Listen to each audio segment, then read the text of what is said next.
j'ai risqué ma vie plusieurs fois, notamment à cause de cette sphère mortifère qui s'est abattue sur moi. Alors, je m'appelle Zoé et j'ai eu 19 ans hier. J'utilisais TikTok dès que je commençais à voir l'ennui qui pointait le bout de son nez. Deux dosettes, mais non, je crois que j'en avais d'autres. On va faire comment faire.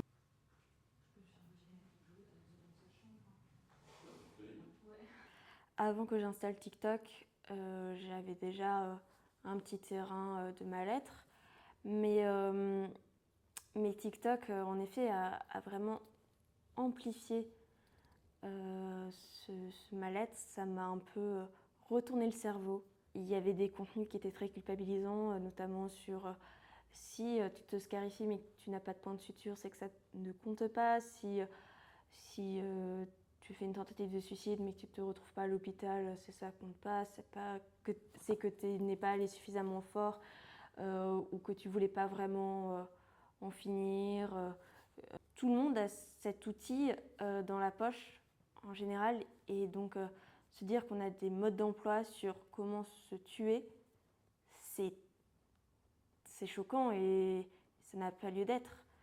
C'était pas une recherche, c'était vraiment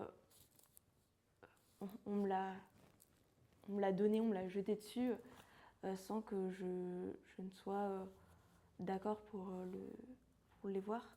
Il faut que les plateformes se rendent compte que les vidéos qu'ils hébergent et qu'ils laissent en libre accès peuvent avoir des conséquences dramatiques.